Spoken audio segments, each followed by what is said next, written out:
Shri Venkateswara gold తాకట్టులో ఉన్న మీ బంగారాన్ని విడిపించి కొనబడును.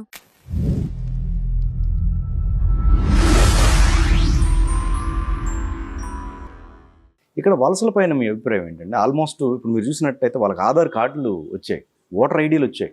ఎవరిచ్చారు? అసలు కొంతమంది అయితే గవర్నమెంట్ అఫీషియల్స్గా పనిచేస్తున్నారు. ఎవరిచ్చారు? ప్రభుత్వంలో ఉన్నవాళ్ళే. ఇక్కడ వాడెవడో తెలియదు, ఒక మంత్రి లేదా ఒక సమ్ పర్సన్. వాడు ఏమన్నాడు, నువ్వు పాకిస్తానే సరే మీకు ఆధార్ కార్డు ఇస్తా ఉన్నాడు. నేను ఏదో వీడియో చూశాను, మేము 12,000 మంది ఉన్నాం, ఏం పిక్కుంటారో పిక్కుంటారు. సో నేనేమంటా అంటే, మొక్క వంగంది మానే ఉంటుందా? ఈ పోలాండ్ ఉంది, వాళ్ళు చాలా గర్వంగా చెప్పారు, మేము గర్వంగా చెప్తాం, అసలు పందులు మా దేశంలో అలౌ చేయమని చెప్పాడు. కాబట్టి నీ దేశం, నీ దేశ సరిహద్దులు, ఇప్పుడు కాశ్మీర్లోనే ఇంటి దొంగలు హిందువులు చంపడానికి వాళ్ళకి హెల్ప్ చేయడం, ఏదో కిచెన్ లోపల భూగర్భంలో దాచిపెట్టాలు, ఇవన్నీ చేస్తున్నారు కదా. ఈ బోర్డర్స్ గుజరాత్కు ఉంది, పాకిస్తాన్ బోర్డర్ రాజస్థాన్కు ఉంది, అక్కడ ఎందుకు జరుగు ఇలాగా? అర్థమైందా? కాబట్టి ఈ దేశాన్ని ప్రేమించడం అనే కాన్సెప్ట్ మనకుంది. జనని జన్మభూమిశ్చ స్వర్గాదపి గరీయసి. వాళ్ళకి అలా లేదు. వాళ్ళకు ఉన్న కాన్సెప్టు కేవలం ఆక్రమించు, అనుభవించు, అతిక్రమించు, ఇది జరగకపోతే సమరించు, ఇంకంతే. ఇప్పుడు కొంతమంది లేడీస్ ఇక్కడ ఉండి భర్తలు అక్కడున్నారంట. చాలా హైలైట్ పాయింట్. అంటే మనం ఎంత వీక్గా ఉన్నాం. ఒక్క పంజాబ్లో 88,000 మంది అంట. అదే పిల్లల ఐడి కూడా ఇక్కడదే అనుకుంటా, వారసత్వం. సార్ ఒక్క ఓడిలో చెప్పాలంటే విత్తనం వారిది, పెత్తనం వారిది. ఇక్కడే విత్తనం వేసి ఇప్పుడు 88,000 మంది లేదా 88,000 ఫ్యామిలీలా, ఓన్లీ పంజాబ్ నేను చెప్పేది. ఢిల్లీలో 12,000 మంది, ఒక 1,00,000 మంది. 1,00,000 మందికి 5 లక్షల మంది పుడతారు. ఓకే, 5 మంది వేసుకో, హీనపక్షం. 4 బేబీస్ 40 బేబీస్, 5 వేసుకో, 5 లక్షల మంది. వీళ్ళందరికీ ఈ దేశం మీద ప్రేమ ఉండదు కదా. అంటే దేశద్రోహుల్ని మన దేశంలోనే కని పెంచుతున్నారు with our money, our subsidy. నేను ఇంకో వీడియో చూసా, ఇక్కడ సబ్సిడీతో వాళ్ళని అక్కడ పంపిస్తే వాడు ప్రతిజ్ఞ చేయిస్తున్నాడు వాళ్ళతో, దేశ ప్రధాన్ని ఈ దేశాన్ని నాశనం చేస్తాము అని. సో సుప్రీంకోర్టు అంటే మనం ఇంకా ఏం చెప్పినా అది చండాలంగా ఉంటుంది. మొన్న వాడెవడో పాకిస్తాన్ వాడిని, ఒరే నువ్వు ఇక్కడి నుంచి పోరా అంటే వాడు సుప్రీంకోర్టుకి వెళ్తే వాడిని ఆపమని స్టే ఇచ్చింది. చెప్పు తీసి కొట్టాల్సిన వాడిని చైర్లో కూర్చోపెడితే ఎలా? పాకిస్తాన్ వాడు ఇక్కడ ఉంటే వాడు దొంగ, ఆ దొంగ సపోర్ట్ చేయడం ఏంటి? వాడు కోర్టుకి వెళ్ళడం ఏంటి? కోర్టుకి వెళ్ళడానికి ఛాన్స్ ఇవ్వడం ఏంటి?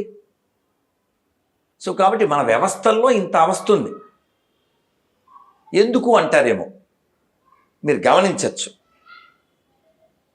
మెజార్టీ హిందువులు ఉన్న ఈ దేశంలో అభి 15 మినిట్ బాకీ హై అనగలగడానికి కారణం ఏంటి?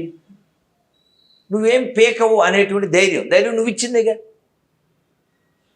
కాబట్టి మారవలసింది ఎవరు? హిందువులే. ఎవరైనా సెక్యులర్ కబుర్లు చెప్తే చెప్పు తెగుద్ది. ఎందుకని? అబద్ధం కాబట్టి కాబట్టి అబద్ధాలు ఆడకండి. అన్ని మతాలు సమానమనే మీరు అబద్ధాలు ఆడద్దు, నెంబర్ 1. అలాగే దేవాలయాల్లో హిందువులే పనిచేయాలి. దేవాలయాల దగ్గర అమ్మేవాళ్ళు కూడా హిందువులే ఉండాలి. ఎందుకని? మేము దైవం అనేదాన్ని నువ్వు రాయంటావు, నువ్వు రప్పంటావు, మేము నరకానికి వెళ్తావు అంటావు. నువ్వు అలాంటి దరిద్రుడు ఎక్కడెందుకు బతుకుతావు? ఈ విషయంలో ఇంకో దరిద్రం, సుప్రీంకోర్టుకి వెళ్తే ఏది మన శ్రీశైలం విషయంలో స్టే ఇవ్వడం ఏంటి? గెట్ లాస్ట్ అని కదా చెప్పాలి. సో కాబట్టి ప్రక్షాళన సుప్రీంకోర్టులో కూడా అవ్వాలి. ఏది న్యాయం చేయాలని మనం కోరుకుని వెళ్తే అత్యున్నతం, అక్కడ అధోగతి ఉంది. అలాగే సుప్రీంకోర్టులో ఎవడో మగవాడు హిందూ స్త్రీల హక్కుల కోసం శబరిమలలో స్త్రీలను రానివ్వట్లేదని కేసు వేశారు. ఆ కేసు వేసిన వాడి మతం ఆడవాళ్ళని వాడు అక్కడ రానివ్వడు. ఫర్ ఎగ్జాంపుల్, వాడు మురికి బట్టలు వేసుకుని శుభ్రత గురించి ఉపన్యాసం ఇస్తే ఏం చెప్తాం మనం? పో వెళ్ళి స్నానం చేసిరా అని కదా చెప్తాం. వీడు ఎవడైతే పిటిషన్ వేసాడో వాడి మతంలో ఆడవాళ్ళని అక్కడ రానివ్వరు. వాడు పిటిషనే కానీ విచారించడం ఏమిటి? ఎవరైనా వెళ్ళొచ్చా నువ్వు తీర్పు ఇవ్వడం ఏమిటి? నాన్ సెన్స్ కదా. అది మగంగులు తీర్పిచ్చింది. ఒక స్త్రీ అన్న ఉండాలి కదా జడ్జీలో కదా. సో అంత ఉత్సాహంగా తీర్పులు ఇచ్చిన సుప్రీంకోర్టు దేవాలయాలు సొమ్ము ఎందుకు తీసుకుంటున్నారు అని సుమోటోగా గవర్నమెంట్లకి గడ్డి పెట్టచ్చేమో. సబ్సిడీలు ఎందుకు ఇస్తున్నారు? ఎవడి బాబు సొమ్ము? ఆధ్యాత్మిక సబ్సిడీ ఎందుకు ఇస్తున్నారు? జెరూసలంకి ఎందుకు ఇస్తున్నారు? దేశ అభివృద్ధికి దానికి ఏమైనా సంబంధం ఉందా? ప్రజలు ట్యాక్సులు డబ్బులు ఎందుకు ఇస్తున్నారు? కేవలం దేవాలయం నుంచి మాత్రమే డబ్బులు ఎందుకు తీసుకుంటున్నారు? ఈ మతపరమైన రిజర్వేషన్ దేనికి ఇస్తున్నారు? అడగాల వద్దా? ఈ బాధ్యత ఎవరిది? అత్యున్నత అనబడే వాళ్ళదే కదా. ట్యాక్స్ దేనికి కడతావా నువ్వు? నీ ఆఫీసు ట్యాక్స్ కడతావుగా, ఇంటికి ట్యాక్స్ కడతావు కదా. దేనికి కడతారు? ఏదో శానిటరీ అని, విద్య అని, వైద్యం అని, వాటర్ ఫెసిలిటీ అని చాలా ఉంటాయి. నువ్వు ట్యాక్స్ కడితే వాడెవడో యాత్రకు వెళ్ళడానికి మేము ఎందుకు ఇవ్వాలి? మేము తిరుమల వెళ్తేనేమో మాకు టికెట్ తీసుకోవాలా, మేము అన్నవరం వెళ్తే టికెట్ తీసుకోవాలా, సంక్రాంతికి హైదరాబాద్ నుంచి రాజమండ్రి విజయవాడ వెళ్తే స్పెషల్ బస్సు స్పెషల్ దోపిడియా, భద్రాచలం స్పెషల్ బస్సు స్పెషల్ దోపిడియా? సుప్రీంకోర్టు బాధ్యత లేదండి ఈ విషయంలో? సుమోటోగా ఏం తీసుకోరా? కొన్ని జొమాటోలో టమాటో బాతేనా? సో కాబట్టి ఈ పెహల్గా విషయంలో కూడా అక్కడ ఎన్నికలు పెట్టమని సుప్రీంకోర్టు చెప్పడం కూడా ఒక కారణం. మీరు గమనించారా? 370 తీసి ఎన్నాళ్ళైంది? 9 ఏళ్ళ 8 ఏళ్ళు? లాస్ట్ టైం 6 ఏళ్ళన్నా కనీసం, 5-6 ఏళ్ళు. ఈజీగా. అంటే నాకెందుకు గుర్తుంటే బద్రీనాథ్ వెళ్ళాం మేము. ఎలా ఉంటుంది బద్రీ? అంత చాలా ఎత్తు కదా. గంగ శబ్దం చేస్తూ అలకనంద అలా పారుతూ ఉంటుంది స్వచ్ఛంగా.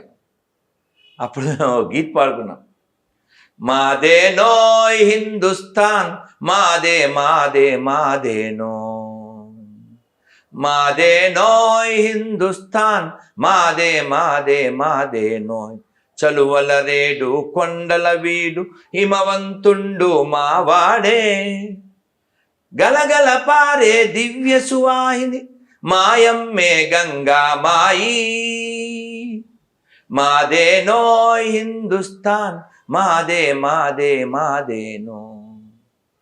మీరు ఇందాక అన్నారు, షఫీ గారు అన్నారు మేమంతా హిందువులు అని. హిందువులు కాదని ఎలా చెప్తారు? అంతా ఇక్కడ వాళ్ళు పుట్టిన వాళ్ళే, మతి చెదో ఇంకోటో అలా వెళ్ళిపోయారు.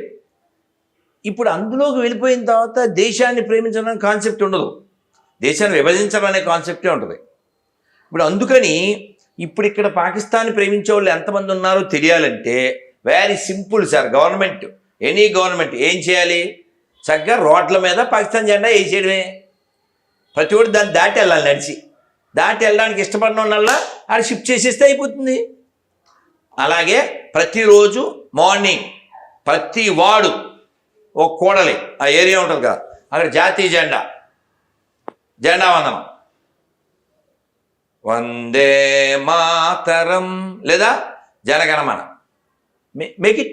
మేక్ ఇట్ సెట్ అవ్వకపోతే అడగండి. నువ్వు మంత్రి కింద చేస్తావా? గవర్నమెంట్ సొమ్ము తింటావా? జెండా వందనం చేయవా? నువ్వు ఎందుకు ఉండాలిరా ఈ దేశంలో? ఎవరు తీసుకోవాలి చర్య? సుప్రీంకోర్టు తీసుకోవాలా? మాట్లాడాలా వద్దా?